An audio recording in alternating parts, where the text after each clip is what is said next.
membentangkan tilam, mengambil wuduk untuk Rasulullah SAW, mengambilkan wuduk untuk Rasulullah SAW, membuat kalung untuk menandai binatang korban baginda, menyisir rambut baginda. Ni antara benda-benda yang Aisyah buat ni. Memberi baginda wangian, mencuci pakaian baginda, itu biasa kita buat. Menyiapkan dan membersihkan siwak baginda. Siwak ni bergigi, siwak. Semua itu dilakukan sendiri tanpa bantuan orang lain. Itu benda-benda yang sepatutnya yang Aisyah buat yang ni. Ingat, yang ni kena buat sendiri. Jangan bagi bibi. Kalau bibi buat sudah, kita pakai cebek dalam mulut kita. Tengok apa yang Aisyah buat, membentangkan tilam. Dalam tempat tidur kena Aisyah jaga tempat tidur, siap rambut Nabi. Ini kita untuk lelaki nak bersiap pergi main Jumaat pun pakai baju tak ambil kedari. Ambil kedari, pakai baju. Carilah kawan tu, dah lah baju orang yang simpan. Rata cari dah lah bersiap. Orang nak bang tu. Selok ni tak kena mari, ni tak kena lelaki, ni tak kena taman dah kita simpan. Yang kita tak peduli. Itu di antara benda-benda yang kita, walaupun benda tu remeh, tapi itulah pengikat kasih sayang sebenarnya.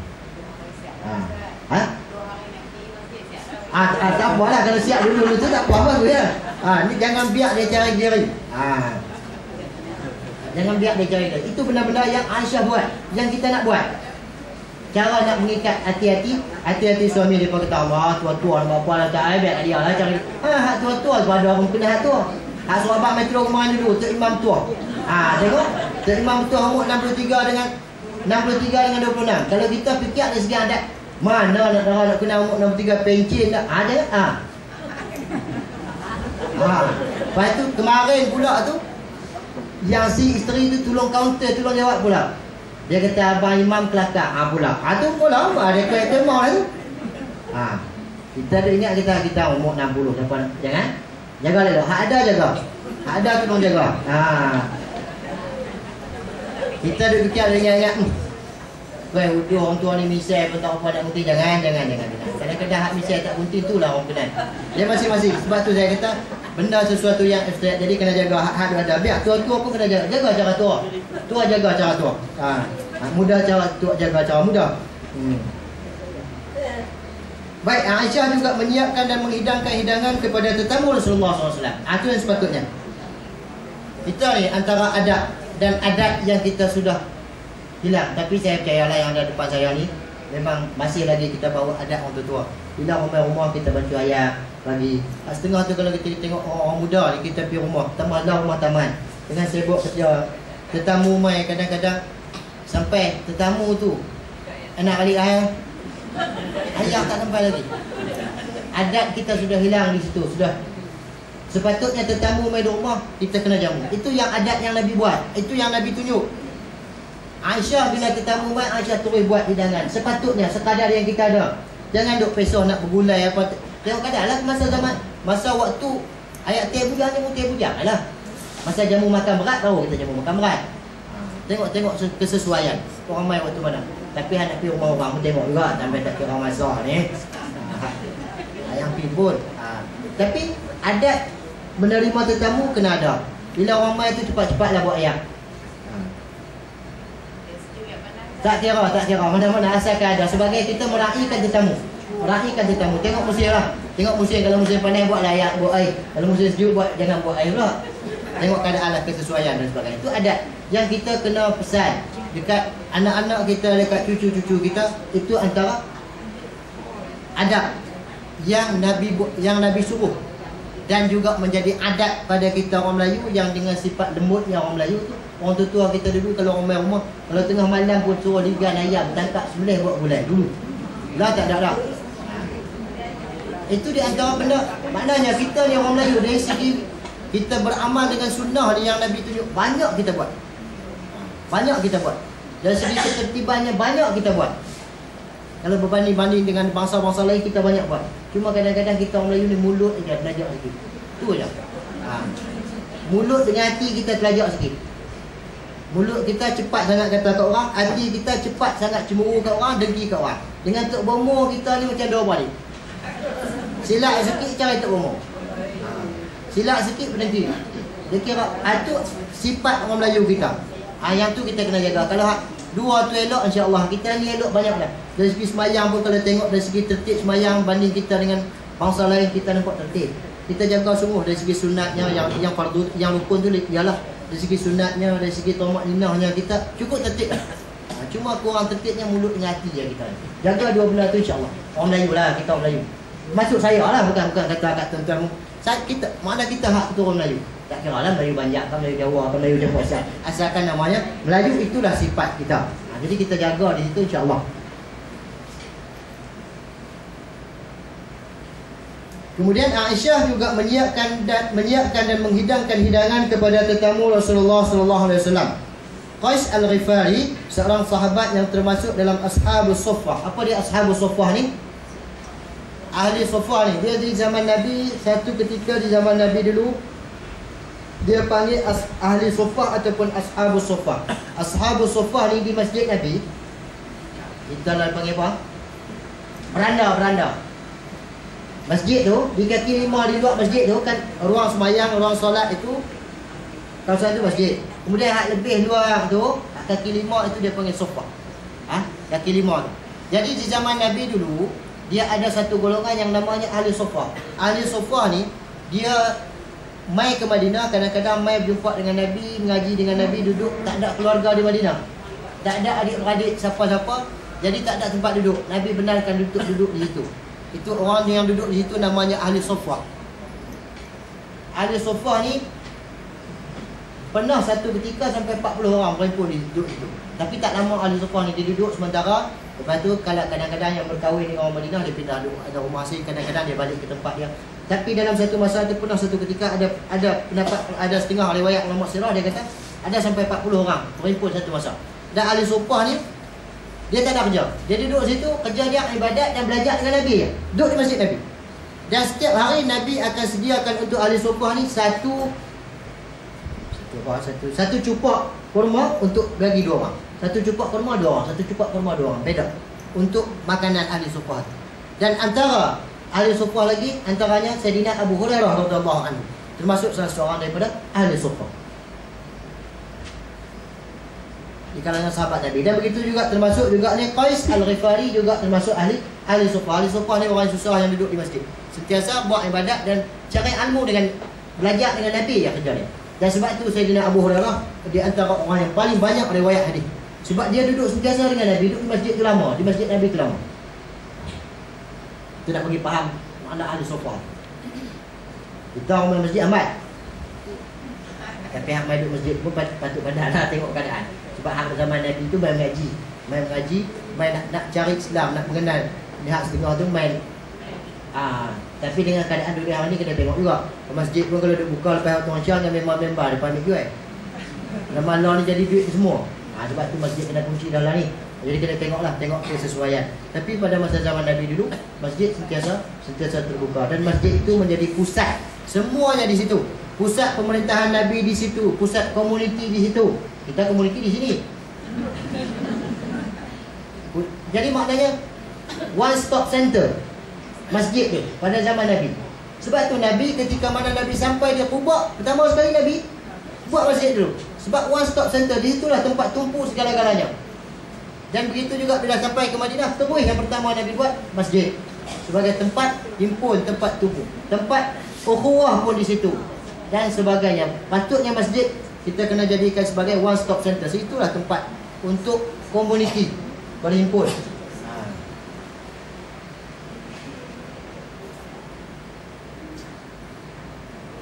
Qais Al-Ghifari, seorang sahabat yang termasuk dalam Ashabus Suffah, mengisahkan, dia cerita, Qais cerita bahawa Rasulullah SAW pernah mengajak beberapa orang sahabat ke rumah Aisyah. Nabi ajak ke rumah Aisyah beberapa orang sahabat.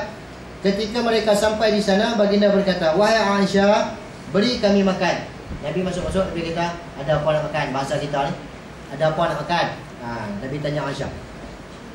Aisyah pun datang membawa apa ni? Ashishah. Ashishah, sejenis makanan yang diperbuat daripada biji-bijian dengan daging atau kurma di atasnya. Bayang diri nak abang betul ya. Tapi jenis benda makan lah, sejenis makanan Nabi Ashishah tu yang Aisyah bawa. Para sahabat pun memakan. Ketika Rasulullah SAW kembali berkata, Wahai Aisyah, hidangkan kepada kami makanan sekali lagi. Habis tu, Nabi minta lagi. Aisyah lalu menghidangkan Aisyah sejenis makanan dibuat daripada kurma, mentega dan susu yang dikeringkan. Tadi Aisyah ni Aisyah pula. Yang jenis ini makanan lain pula. Aisyah sediakan. Makanan itu pun terus dinikmati oleh para sahabat. Kemudian makan pula. Setelah makanan itu habis, Rasulullah SAW berkata, wahai Aisyah, beri kami minum. Mai layak pula Nabi minta. Aisyah datang membawa semangkuk besar susu. Para sahabat segera meminumnya. Lalu sekali lagi Rasulullah SAW bersabda, wahai Aisyah, beri kami minum. Aisyah datang membawa minuman dalam bekas kecil. Para sahabat kembali meminumnya. Hadis riwayat Abu Dawud, Nasa'i, Ahmad dan Ibn Hibban. Hadis ni menceritakan bagaimana keadaan Aisyah di rumah dia. Semua kerja rumah dia buat sendiri. Bila tetamu datang, Aisyah yang hidang sendiri. Itu yang sepatutnya. Kita pun kena ambil pengajaran di sini. Bila tetamu main rumah, kita buat. Jangan disuruh bibi buat. Ini semua. Oh, dah bayar gaji sampai 700 sebulan takkan kita. Tak apalah bayar gaji tu, niat tolong dia lah. Dia buat kerja lain. Kita ni hak yang sepatutnya yang kita buat, kita kena buat. Jadi itu yang Aisyah tunjuk, yang disebut dalam hadis. Jadi apa tujuan ni? Kalau tak buat tak boleh ke? Buat tak boleh. Kalau tak buat, maknanya kita tak ikut apa yang sunnah yang Nabi tunjuk. Jadi maknanya apa matlamat kita hidup? Matlamat kita hidup nak cari redha Allah. Nak cari redha Allah, nak cari mana? Kita bukan pernah pilih Allah. Melainkan dengan cara hak Nabi bawa, Nabi tunjuk. Melainkan apa yang berlaku dalam keluarga Nabi. Daripada situ kita cari redha Allah. Naiklah kita pernah jumpa Allah Ta'ala setiap malam jumpa kita, Allah Ta'ala kita buat gini-gini. Tak kuat tak ada. Jadi itulah kelebihan antara orang yang mengaji. Orang yang mengaji dia tahu banyak benda. Dan beza orang yang mengaji dengan orang tak mengaji, cara cakap pun beza. Orang tak mengaji cakap ikut sedap dagu. Ikut mana dagu nak pipi. Orang mengaji tak, dia nak cakap tu dia fikir dulu. Patut ke tak patut dan sebagainya. Itu kelebihan antara kita. Jadi kita kena bersyukur banyak kepada Allah, kerana Allah gerakkan hati kita untuk kita main mengaji. Tak kira lah siapa mengajak pun, asalkan kita mengaji. Tujuan mengajinya kita nak beramai dengan apa yang kita mengaji itu. Kalau tak boleh buat semua, jangan tinggal langsung. Itu kaedah usul fiqh. Tak boleh buat semua, ambil takat mana hak larat, hak rot. Bawa sikit, jangan tinggal habis. Jadi mudah-mudahan kita termasuk dalam golongan orang yang menjalankan sunnah Nabi. Walaupun sekali kita boleh buat, tak apalah. Asalkan kita niat, apa yang kita belajar tu, ya Allah aku nak beramai juga. Kalau tak boleh banyak pun, sekali lah semua hidup aku nak beramai juga dengan hadis yang aku mengaji ni. Itu cara kita. Barulah hidup kita ada keberkatan, hidup kita hati pun tenang, tak ganggu dengan benda-benda yang lain-lain. Dengan urusan-urusan dunia yang lain. Sebab kita ni banyak yang jadi kacau ni, kita pening banyak dengan urusan dunia. Urusan dunia tu kadang-kadang kita lebih utama. Tak apalah, yang urusan dunia pun tak ada tinggal. Tapi maknanya keutamaan itu, apapun urusan Allah dulu. Urusan dunia nombor 2. Selesai urusan dengan urusan Allah, baru kita buat dengan urusan dunia. Baik, kita berhenti tentu bang 21 ketaatan Aisyah kepada Rasulullah SAW. Kita nak tengok hak sembahyang sunat duha sikit. Itu sebab diminta oleh saudara Syamsul, dia kata bincang sikit bab solat sunat duha. Ingatnya saya pun takut juga ni bab sunat duha ni, kita pun, saya sendiri pun jarang-jarang buat. Nak bincang tapi tak apalah, insya-Allah saya cuba bila saudara Syamsul hantar mesej kat saya pun duk selak-selak tengok kitab apa ni hak boleh baca faham. Hak saya faham lah nak cerita kat perempuan tuan-tuan. Kemudian tengok ada lagi jumpa dalam kitab Sabilal Muhtadin, dia cerita sini. Kemudian kita tengok sikit. Kemudian saya nak tanya sebelum kita baca tu, apa yang dibincangkan oleh Ustaz Jalal pada minggu lepas tu, dia cerita apa lah Pak sembahyang sunat duha tu, dia cerita setakat mana dah?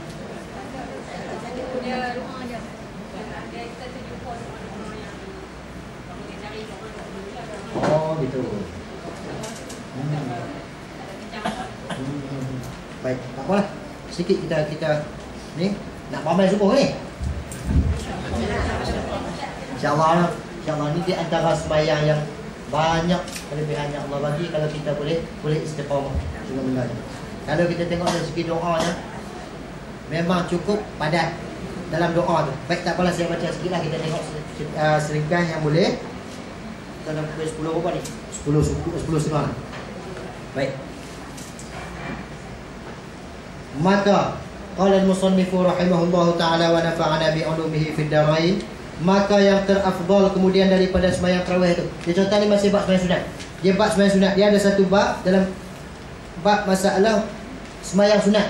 Kemudian dia contohlah sunat-sunat yang awal itu, cuma saya ambil di sini, saya kaitkan dengan bab sembahyang sunat duha. Sebab maka yang terafdal kemudian daripada sembahyang tarawih itu sembahyang sunat duha. Selepas daripada sunat tarawih, afdal daripada sunat tarawih itu dari segi kedudukannya sembahyang sunat duha.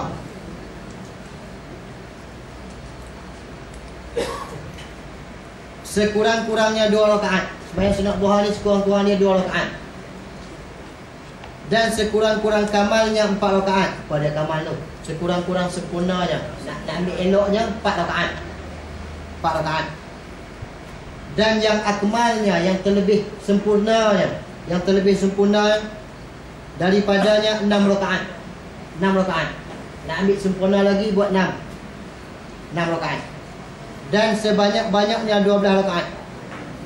Sebanyak-banyaknya 12 rakaat. Di sini dalam kitab Sabilal Muhtadi disebut begitu. Dan sebanyak-banyaknya 12 rakaat. Kerana mana? Kerana sabda Nabi SAW, pandai-pandai sendiri dia kata 12 dah. Pengarang kita ni dia kait dengan hadis Nabi. Dalil Nabi kata, in sallaita ad-duha 10 lam yaktub alayka fi dhalika al-yawmi dhanbun wa in sallaitaha 12 banallahu laka baitan fil jannah. Itu hadis Nabi. Artinya jika engkau sembahyangkan akan sunat duha 10 rakaat, nescaya tiada disuratkan atasmu dosa. Atasmu dosa pada hari itu. Hari itu siapa sembahyang sunat duha 10 rakaat, Allah tak tulis dosa. Itu berdasarkan pada hadis Nabi. Itu kita pada hari itulah hari yang kita buat sembahyang sunat. Kemudian, dan jika engkau sembahyangkan akan dia 12 rakaat, kalau kita sembahyang 12 rakaat, sembahyang sunat duha tu, nescaya diperbuatkan bagimu rumah di dalam syurga. Tambah lagi 2 rakaat bagi kita 12, Allah akan bina satu mahligai dalam syurga untuk kita. Riwayat Imam Baihaqi. Hadis ini ada riwayat Imam Baihaqi. Naqal dan dalil 8 rakaat dan tiada dijauhkan keadaan yang 8 rakaat terafdal daripada yang 12 rakaat, serta bahawasanya ia terbanyak daripadanya kerana amal yang sedikit. Baik. Tapi kebanyakannya dia kata 8 rakaat. Kebanyakannya kalau kita tengok dalam kitab sebelum tu tadi saya buka juga dalam kitab kitab Syahdaud Matla'al Badrain. Dalam kitab Matla'al Badrain tengok bab sembahyang sunat, dia kata sebanyak-banyaknya disebut itu 8 rakaat. 8 rakaat. Tapi dalam kitab ni dia bincang lagi sampai 12 berdasarkan hadis ni. Tapi dia kata dalil 8 rakaat itu yang afdal. Dia kata naqal dan dalil 8 rakaat dan tiada dijauhkan keadaannya yang 8 rakaat terafdal daripada 12 rakaat, serta bahawasanya ia terbanyak daripadanya. Yang 12 itu yang paling banyak. Yang paling banyak rakaat. Tapi yang terafdalnya sampai dekat 8. Kerana amal yang sedikit dia main alat. Sebab apa? Sebab apa dia kata yang 8 itu lebih afdalnya? Kerana amal yang sedikit melebihi ia akan amal yang banyak. Biar sedikit itu lebih baik daripada yang banyak pada beberapa surah seperti sembahyang. Pada beberapa keadaan seperti sembahyang 2 rakaat qasar bagi musafir apabila sampai safarnya. Dia contoh begini. Dia kata sembahyang yang sikit itu kadang-kadang lebih baik daripada yang banyak. Contoh begini dia main hendak sini contoh ini dia kata, misalnya orang musafir yang melebihi 3 marhalah, bila dia sampai tempat musafirnya, afdal dia buat qasar lagi daripada dia buat sembahyang sempurna. Afdal kalau melebihi 3 marhalah ke atas. 2 marhalah tu harus. Tapi bila melebihi 3 marhalah ke atas, afdal sembahyang sunat musafir. Tak puas lah sembahyang pendek-pendek ni nak buat apa nak tak. Soal tak puas soal pokok kita. Soal hukum. Kita nak cari hak lebih kan. Kalau saya lah, saya baik hak sikit daripada banyak. Ada benda anak sikit lah, ada benda anak banyak. Ada benda anak banyak. Jadi sebenarnya sembahyang sunat sembahyang qasar itu lebih afdal kalau melebihi 3 marhalah. Dia umpama begitu.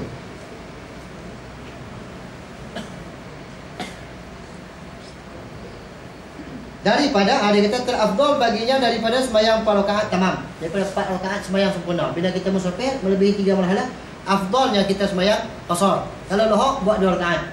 Kalau subuh buat 1 lah. Subuh tak boleh dah. Hak pendek tak boleh dah. Subuh dengan maghrib tak boleh buat apa dah. Dia dah fix di situ.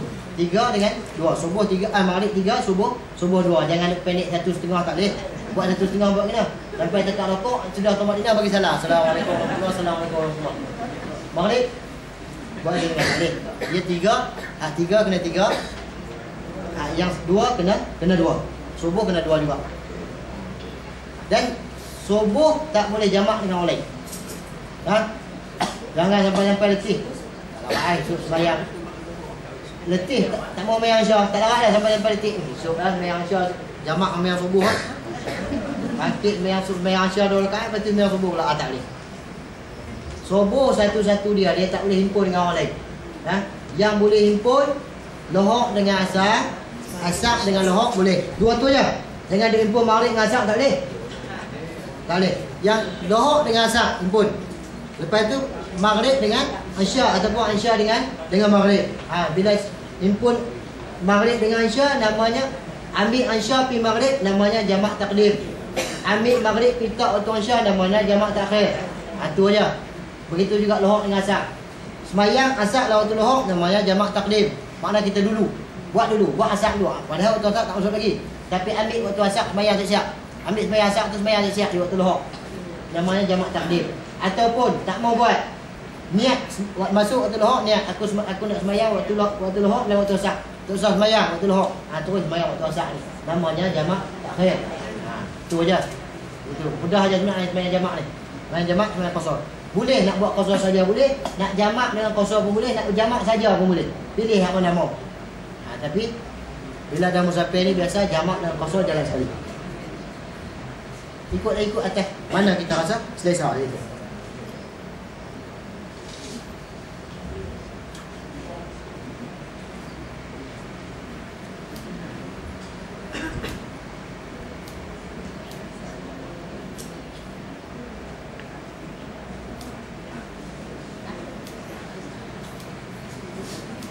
Baik, sikit. Kata Syekh Zubadi yang muktamadnya,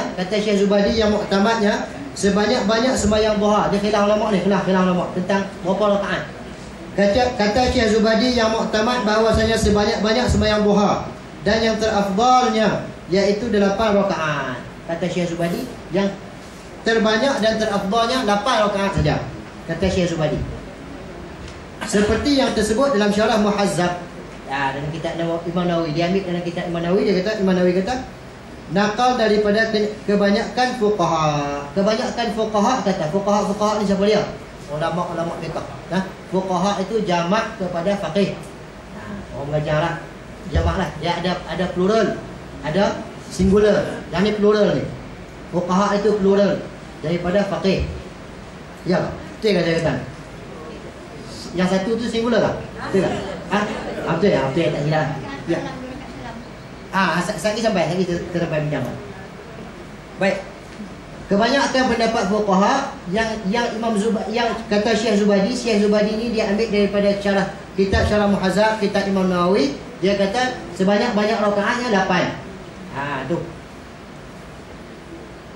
Maka jika ditambahi atas 8 rakaat itu, kalau kita buat lebih daripada 8 rakaat itu, dia kata padahal disengajakannya lagi tahu ia akan haramnya, tiada sah sembahyangnya. Itu pendapat Syekh Zubadi. Dia kata tu khilaf lah. Satu pendapat. Dan jika tiada nescaya jatuh sembahyangnya itu sunat mutlak. Intahap. Itu dia ambil. Kalau dia kata kalau kita buat lebih daripada 8 rakaat, kita buat sembahyang sunat duha, tu mengikut pendapat Syekh Zubadi ni. Dia kata yang diambil daripada kitab Syarah Muhazzab Imam Nawawi. Dia kata kalau kita buat lebih daripada 8 rakaat, kalau kita tahu hak lebih tu, maka dia kata tak sah. Kalau kita tahu, dia kata.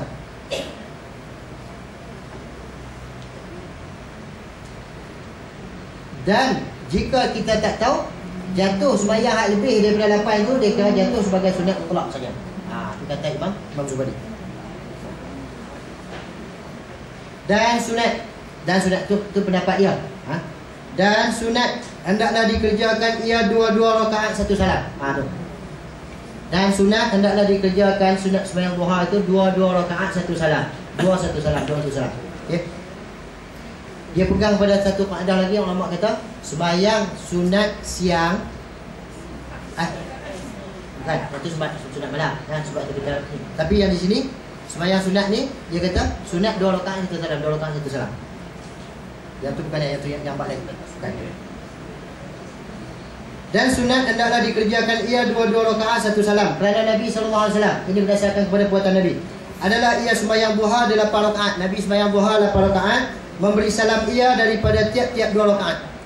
Tiap-tiap 2 rakaat Nabi bagi salam. Tiap-tiap 2 rakaat Nabi bagi salam. Nabi sembahyang duha 8 rakaat. Ada satu ketika Nabi pernah buat. Hadis riwayat Abu Daud. Dan sunat hendaklah dibaca pada rakaat yang pertama. Ni nak baca apa? Pada sembahyang ni kaifiat ni. Dan sunat dibaca pada rakaat yang pertama, kemudian daripada Fatihah. Selepas daripada baca Fatihah tu, Suratul Syams. Suratul Syams ni surah apa? Wasyamsi wa duhaha lah. Wasyamsi wa duhaha. Sebab kadang-kadang kita nama surah kita tak ingat. Bila orang kata Suratul Syams ni surah apa? Orang kata baca surah Ikhlas, duk melanggar. Oh dia surah Ikhlas. Baca qulhu dan laju. Tak ada bismillah lah. Qul Allahu ahad. Jadi kita nama-nama surah tu kadang-kadang kita kena alert lah sikit. Kena tengok-tengok juga bila kita baca Quran, tengok lari kepala surah. Oh ni nama surah ni.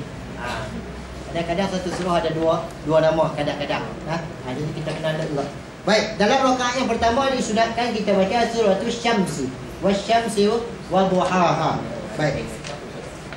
Dan pada rakaat yang kedua, suratul Duha. Pada rakaat kedua kita baca wadduha. Wadduha wal laili idza saja. Ada di situ. Tu. Pada dua-dua rakaat itu. Kata Syekh Ramli dalam kitab dia An-Nihayah, dan disunatkan bahawa dibaca. Ini bab masalah nak baca ni. Tadi satu pendapat. Ini pendapat yang kedua. Dia kata yang pendapat yang pertama tadi siapa kata?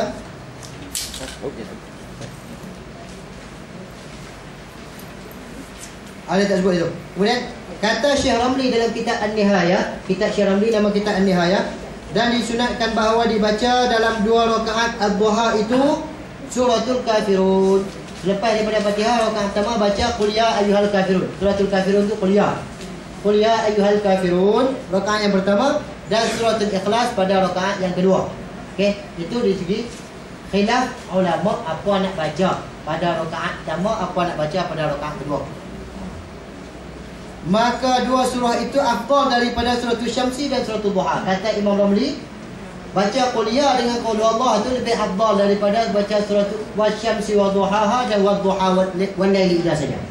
Kata Syekh Ramli dalam kitab dia Nihayah. Ini khilaf ulama. Sebab tu bila kita mengaji kitab fiqh lagi besar, lagi banyak khilaf ulama. Lagi banyak. Kenapa? Syekh Ramli kata baca qul ya dengan qul huwallahu lebih afdal. Tengok apa alasan dia? Kerana bahawasanya suratul Ikhlas itu menyamai akan sulusul Quran. Karena dia kata baca satu surah Ikhlas itu surah apa surah Ikhlas? Qul huwallahu ahad. Surah qul huwallahu itu seolah-olah kita baca 1/3 daripada Quran. 3 kali baca seolah-olah baca habis Quran. Tak payah baca Quran, saya pakai baca qul hu ya. Hari-hari hatam Quran. Sudah. Saya tak baca Quran hari, saya baca qul hu ya. Tiap-tiap hari hatam semua. Itu dari segi kelebihan. Apa nama Nabi sebut ceritanya tentang kelebihan surah tu. Tapi hakikatnya baca Quran tu lebih juga, lagi lebih. Baca Quran tu lagi lebih. Jangan pakai pegang baca qul hu ya, pakai tiga kali sehari sudah. Dan suratul Kafirun itu ni apa nak cerita tentang kelebihan surah Kafirun. Dan suratul Kafirun itu menyamai serubuk Quran. Serubuk ni apa? Apa rubuk? 1/4. Rubuk 1/4. 1/4 Al-Quran. Jadi sebab tu Atas alasan itu kata Syekh Ramli, lebih afdal dalam sembahyang sunat duha itu rakaat pertama baca qul ya, rakaat kedua baca qul huwallah. Tapi mengikut hak awal tadi, pendapat kaul yang pertama tadi, dia kata rakaat pertama baca wasyamsi wa duhaha. Yang rakaat yang kedua baca wadduha wal laili idza saja. Ambil dah mana-mana mudah. Sebab untung juga khilaf ulama situ. Ikhtilafu ummati rahmatun. Sebab ada khilaf ulama situ jadi rahmat pada kita. Kawan tak apa surah wasyam tu. Satu pasal kena buka Quran. Wasyamsi wa duhaha wal laili. Dia buka. Jadi payah kita. Sebab tu ikhtilafu ummati rahmatun. Hadis Nabi sebut. Khilaf ulama dalam masalah begini jadi rahmat pada kita ni. Sebab kita ni bukan ulama. Kita nak tumpang tu dengan ulama. Nak ambil guna hak ulama buat. Lepas tu hak mereka tak mau pakai ulama. Pakai Quran dan hadis. Ni kita pakai Quran dan hadis ya. Memang kita pun pakai Quran dan hadis juga. Tapi Quran dengan hadis tak larat faham. Kita tak larat tui. Quran itu dengan bahasa balaghah. Tuhan turun dengan bahasa yang balaghah, penuh dengan bahasa-bahasa sastra. Kita ni tak larat faham dengan bahasa sastra, melainkan orang Arab juga. Zaman-zaman sahabat tak apalah, mereka memang duduk dengan Nabi. Itu pun di kalangan sahabat pun kadang-kadang mereka tak faham juga, mereka kena tanya Nabi juga. Nabi itu sebagai, tak apalah duduk dekat dengan Nabi, tanya. Tak faham, tanya Nabi. Kita lah ni baca Quran tajuk dalam pukang lagi. Walil maghdubi alaihim waladdallin. Baca pun tak tahu boleh ikut lagi nak pegang Quran ni. Patut padahlah nak cakap pun. Bagi patut padahal.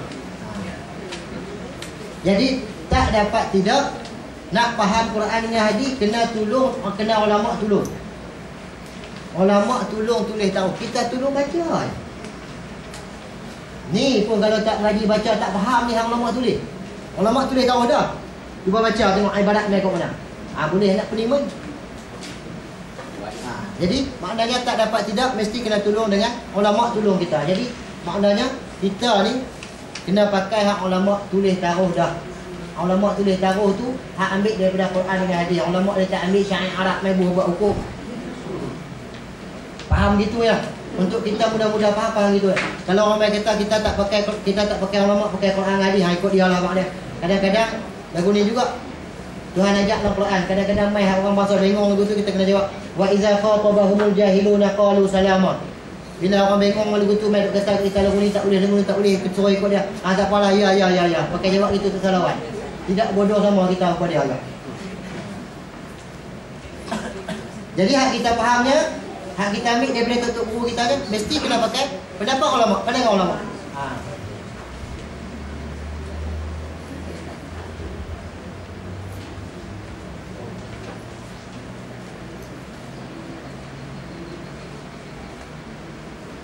Dan waktu mana? Kita tengok waktu sikit. Dan waktunya waktu sembahyang duha. Dan waktunya kemudian daripada naik matahari segala. Matahari naik segala, lepas itu boleh buat dah. Okey, waktu duha lah. Waktu yang kita mudah faham, waktu kita sembahyang raya. Kita sembahyang raya tu waktu duha, waktu sembahyang duha. Sebelum dah tu kita tak sembahyang. Pasal apa? Waktu tu waktu haram sembahyang. Antara lepas sembahyang subuh dengan waktu naik matahari segala tu dia sebut waktu sembahyang haram, sembahyang sunat. Situ. Sunat yang tak bersebab. Kalau ada sebab tak apalah. Sebab tu masuk waktu duha pun lepas terbit matahari segala. Matahari segala ni bahasa kita disebut matahari segala ni, bahasa kita. Agak-agaklah matahari naik condong sikit ke mana segala. Agak-agak lebih kurang. Kalau lah ni senang. Lah ni senang kita tengok takwim tu dia habaq dah waktu duha sekian-sekian empat buat. Cuma bab waktunya kita zaman hari ni tak ada masalah. Tengok takwim yang ada tu. Orang tu ada kata natijah, tak apalah, tengok natijah dia bab agama keluar natijah tu. Tengok takwim tu, tengoklah bila waktu masuknya. Jadi cuma yang ni kita nak ambil tahu ya. Dalam kitab dia cerita kita ambil tahu juga. Waktunya terbit matahari, kemudian daripada naik matahari segala. Berkekalan, waktu duha tu berkekalan hingga rembang matahari. Ramim banyak baca rembang dengan macam embung. Kalau embung hal lain. Sebab tu kita jawi pun kalau tak ngaji pun kacau bila orang. berkekalan hingga rembung matahari. Tu dia pergi cari apa dia rembung matahari, rembang sehingga rembang matahari ni waktu mana? Tapi waktu itulah waktu duha ya. Jadi antara waktu tu boleh buatlah bila-bila pun. Tengok di mana kesesuaian waktu yang kita ada buat waktu tu. Inilah yang telah dijazamkan dengan dia oleh Imam Rafi'i. Ini waktu yang disebut oleh Imam Rafi'i dan yang disebutkan oleh Imam Nawawi dalam kitab dia Majmu' dan Tahqiq. Kitab dia kitab Majmu' dan kitab Tahqiq, bahawasanya akhir waktunya hingga gelincir matahari, kata Syekhul Islam, iaitulah yang dikendaki dengan rembang matahari, yakni pada kalam Imam Rafi'i dan lainnya. Tetapi mentakhirkan dia hingga tengah naik afdal. Tapi ada satu lagi pendapat, nak afdal waktu mana nak buat? Hingga takhirkan sikit hingga matahari tengah naik tu. Itu lebih afdal. Tu waktu mana pun boleh. Cuma sikit nak tambah sikit. Dan bersalahan ulama pada sunat sembahyang isyraq. Sembahyang sunat isyraq, ada celah sembahyang sunat isyraq kan? Dan bersalahan ulama pada setengah sembahyang, pada sunat sembahyang isyraq, adakah ia sembahyang duha atau lain daripadanya?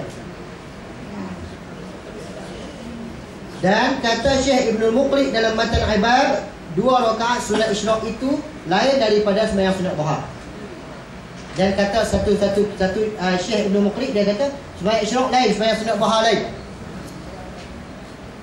Dan seperti yang demikian itu kata Imam Ghazali dan Ibn Hajar dalam Tuhfah. Demikian lagi amalan Tuhfah dan setengah daripada sembahyang yang tiada disunatkan berjemaah itu 2 rakaat mengiringi isyraq. Kemudian daripada keluar waktu karahah dan iaitu yang lain daripada sembahyang sunat duha intah akhir. Jadi ada khilaf ulama di situ. Sunat duha dengan sunat isyraq tu sekali ke 2 kali? Faham maksud saya sekali ke 2 kali? Maknanya adakah sunat isyraq tu asing, ada ataupun sunat isyraq dengan sunat duha tu sekali? Ada satu kaul ulama kata, Ibnu Muqri kata lain.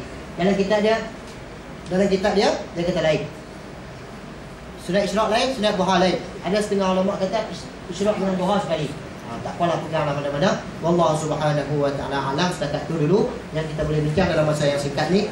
Sebab Syekh Syamsul pula nak ambil masa dia nak bincang pak sembahyang doa. Kemudian doa sikit kalau kita tengok makna nak tengok sembahyang sunat duha ni kalau boleh buat, kalau ada masa buatlah. Buatlah kalau ada masa. Kita nak tengok makna, saya tengok makna, tengok di bawah tu Syekh Syamsul dah foto state tu. Tengok makna doa dia. Ya Allah, sesungguhnya waktu duha itu waktu duhamu. Duha tu waktu pagi lah. Waktu pagi, waktu duha tu waktu pagi tu hak Tuhan, Allah Ta'ala. Jadi kita mengaku kecantikannya adalah kecantikanmu. Kecantikan di waktu duha itu adalah kecantikan yang Allah bagi kepada dia. Keindahannya keindahanmu ini kita puji Allah. Kita puji Allah kan? Kekuatan itu kekuatanmu. Kita puji Allah ni. Kekuasaan itu kekuasaanmu dan perlindungan itu perlindunganmu. Ya Allah. Ni baru kita nak minta. Yang tadi ni kaedah doa.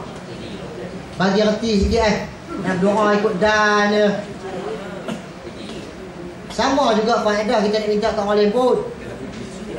Jack lah dulu. Untuk orang kita jack lah. Jack lah dulu, pam dulu. Patut pam dulu. Saya kat rumah mereka lo. Sedap dah kopi. Lepas tu minta lah barulah minta buah 5 dia. Bukan dekat 2, 6 boleh bagi. Tu kaedah. Ni mau PPI ni. Buah 5 asal dah main lagi. Kawan tu nak bagi juga, kawan ni tangdak. Ni mau minta nak awak. Itu dengan manusia. Apatah lagi dengan Allah. Kita nak minta dengan Allah, kita kena puji Allah dulu. Puji Allah dulu. Itu kaedah. Kaedah yang Allah ajar, yang Nabi ajar. Begitu. Jadi sampai tak ada. Ada satu hadis Nabi sebut, kalau kita berdoa kita tak salawat ke Nabi, doa tu tak mustajab. Jadi salawat ke Nabi pun kena juga. Dan tak apa, dah minta Melayu pun minta lah. Baca dulu Alhamdulillahirabbil alamin. Puji Allah sekurang-kurangnya Alhamdulillahirabbil alamin. Sekurang-kurang. Kalau nak tambah. Kalau nak tambah macam sembahyang duha ni tambah. Tambahlah wal jamaluka dan sebagainya, tambahlah kepujian untuk Allah. Kemudian kena salawat. Salawat ke Nabi tu. Kita buat bermainnya. Kita doa, ya Allah aku bagilah aku kaya. Sampai bila Tuhan tak terima? Salawat pun tak, puji Allah pun tak. Dan adab kita tak ada. Sebab tu kita nak buat apa pun bagi ada adab. Cara adab kita. Apatah lagi adab kita dengan Allah. Bila nak berdoa tu biar dalam keadaan kita berwuduk, biar dalam keadaan kita tutup aurat. Menghadap kiblat, baru berdoa. Begitu juga kita nak baca Quran. Sebab kita nak baca kalam Allah. Ni ikut suka je. Pantau kaki kita kursi malas tu Quran macam Bismillahirrahmanirrahim. Boleh, tapi adab tak ada. Adab tak ada. Kita marah dah. Kita balik-balik rumah, cucu pangau kaki tak depan pintu lah. Sakai kaki dia. Jadi kalau kita dengan cucu kita marah, apatah lagi kita dengan Allah. Betul lah, Allah Maha Pemurah, Maha Penyayang. Tapi adab kita sebagai hamba, sebagai makhluk dengan yang di atas, maka kena ada adab. Kita jumpa menteri kupas buat apa pun. Lepas tu jumpa cara bercakap pula. Datuk Seri, awak kalau tutup panggil nama. Den, boleh bagi. Sekejap lagi pegawai protokol tarik kita tahu luar itu. Itu dengan orang-orang kenamaan, sama-sama manusia. Apatah lagi kita dengan Allah. Kadang-kadang sikit je. Sat-sat Syekh Syamsul ambil masalah. Kadang-kadang kita ni adab kita, protokol kita dengan manusia kita jaga sangat. Protokol kita dengan Allah ikut suka je. Kita semayang, terutama saya sebut orang lelaki dah, orang perempuan yang semayang ni mesti kena tutup aurat, tak apalah dia pakai cukup. Hak lelaki ni dia pakai kain blanket semata-mata. Kepiah tak apa, baju tak apa. Atas sikit dah pusat. Sah, memang dari segi hukum fiqahnya sah, tapi adab kita tu, protokol kita dengan Allah tu kita tak jaga. Sah memang sah. Tapi kena jaga adab. Kita dengan manusia, kita nak pergi makan kenduri pun. Masa mandi tu cari dengan sintuk, tak sintuk pun kali mau purut, nak buang bau badan tu. Tu kita nak pergi makan kenduri je baru. Dengan Allah kita buat adab kita lebih kurang. Jadi kita kena ubah persepsi kita yang mengaji ni, kita ubah. Kalau dengan manusia kita boleh jaga adab, kita boleh jaga protokol, apatah lagi dengan Allah. Kalau boleh dengan Allah kita nak sembahyang, pakai baju halal baru-baru. Disebut dalam kisah dalam riwayat, dia kata Khalifah Umar Abdul Aziz ketika mana dia naik jadi khalifah, dia zuhud terus dengan dunia yang dia ada. Dia pakai pakaian yang leke-leke. Tapi ketika dia nak sembahyang malam, itu pakaian tu special punya pakaian, special clothes. Dia masuk dalam bilik dia tu, dalam bilik untuk dia sembahyang malam tu, pakaian dia istimewa sebab dia nak menghadap Allah. Yang lain siang tu dia pakai baju hak patut padan. Tu Khalifah Umar bin Aziz. Tengok cara macam mana ulama-ulama buat ibadat menghadap Allah. Kita memang ini pakai seluar jin. Sama lelaki pakai seluar jin. Masa kita sujud tu, seluar jin ni dia ketat tangan ni celah ni. Masa kita sujud dia tengah-ngah celah dorah tu. Tu tidak sah tu, tak tutup aurat. Kalau baju kita singkat. Kalau baju lapar tak apa tutup. Tu kena jaga. Lepas tu bila kita ni kanci ni kena tebus. Kadang-kadang setengah orang dia suka pakai kain bawah pusat. Tak apalah sebab letak atas pusat, tak boleh sebab buat dia ni sikit. Tak boleh letak bawah pusat, tapi sini kena kanci. Sebab bila kita sujud dia kira nampak daripada atas. Sini masuk. Nampak. Lain beza dengan bawah. Kalau kita pakai kain, masa kita sujud orang lelaki, hak nampak kat bawah tu, tu tak ada dia kira. Tu tak apa. Tu. Jangan pergi kembang tak boleh lah. Itu makna takat nampak kawan seorang depan tengok tak apa. Itu tak apa. Kalau kita jaga tu antara ada. Kemarin sikitlah cerita kemarin nak cerita kata kita ni manusia, kita jaga protokol sama manusia. Kemarin ada satu kawan cerita dia terima anugerah. Ada terima anugerah UNESCO yang disampaikan oleh Timbalan Perdana Menteri. Orang USM cerita ni buat saya mahu cerita. Dia terima anugerah UNESCO, dia jumpa Perdana Menteri. Tak apalah, yang pergi tu pegawai protokol tu, dia kata dia sampai tu lebih kurang dalam pukul 11. Duduk dalam tu dah. Dia sampai tu dia kuat duduk dalam tu dah. Dia pergi semayang, dia balik main, puak tu duduk lagu tu. Bila dia pas main? Nak tunggu apa? Tunggu Timbalan Perdana Menteri. Siapa nak tanggung dosa puak tak semayang? Nyeri tak kuat lah. Nyeri tu sepasal lah. Sebab tu saya kata kita nak rahim makhluk ni patut padan. Tengok dulu. Sebab tu orang tua dulu dia buat kenduri. Dia tak buat kenduri nikah Jumaat. Sebab dia tahu ganggu orang. Dia nak buat kenduri ni hari Jumaat ni kenduri arwah kan.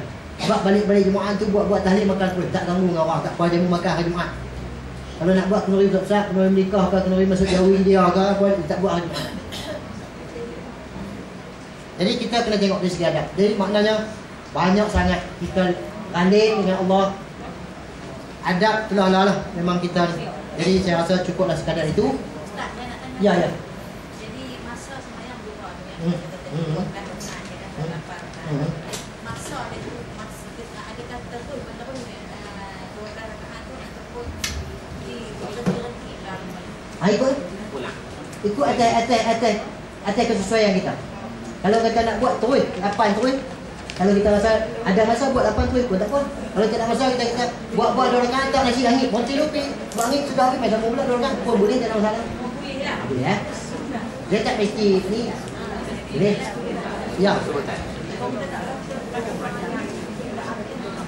Doa ni.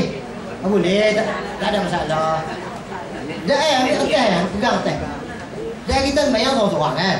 Bayar seorang ambil hotel, keluar baca. Tak apa. Tak ada masalah. Kalau tak boleh baca doa ni pun tak apa. Tak ada masalah. Ini yang ulama tulis taruh tolong susun untuk mudah kita tu aja.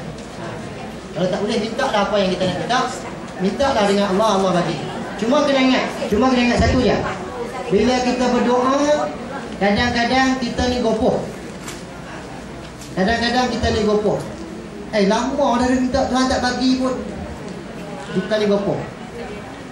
Kita kena ingat Allah akan bagi doa kita. Cuma cara Allah bagi tu terpulang kepada Allah. Kadang-kadang Allah bagi kat kita di dunia. Kadang-kadang Allah tak bagi kita dunia. Allah tahu hantar pergi di akhirat. Allah nak bagi mudah kita di akhirat. Tapi kita ni jenis gopoh. Tuhan tak bagi pun aku minta awak dah susah. Awak ni tak minta apa pun senang. Jangan nilai gitu. Jangan nilai gitu. Sebab Allah yang buat kita, Allah tahu kita. Mungkin Allah kalau Allah bagi kita dunia, kita minta kekayaan untuk Allah bagi kita dunia, mungkin kita jadi sahabat. Sebab tu Allah sayang kita, Allah tahu hantar pergi akhirat. Tu, kena ingat. Jangan gopoh pasal apa aku minta Allah tak bagi. Sebenarnya Allah bagi. Cuma pemberian Allah itu dalam keadaan yang segera ataupun Allah tangguh untuk di akhirat. Tu kena ingat. Jadi barulah kita lapang dengan Allah, barulah hati kita tenang, kita husnuzan dengan Allah, menyangka baik dengan Allah. Kalau tidak kita jadi kacau bilang. Jadi cukup sekadar itu. Allah Subhanahu wa taala a'lam. Yang baik daripada Allah Subhanahu wa taala, yang kurang dan kelemahan itu adalah kesilapan dan kesalahan saya sendiri. Kita tutup majlis ini dengan kafaratul majlis dan suratul asri. Subhanakallahumma bihamdika asyhadu an la ilaha illa anta astaghfiruka wa atubu ilaik. Bismillahirrahmanirrahim. Wal 'asri innal insana lafi khusr innal ladzina amanu wa 'amilus solihat wa tawassaw bil haqqi wa tawassaw bis sabr. Saya serah kepada saudara Syamsul. Kita baca doa, tak jumpa baca ya. Kita baca doa ya.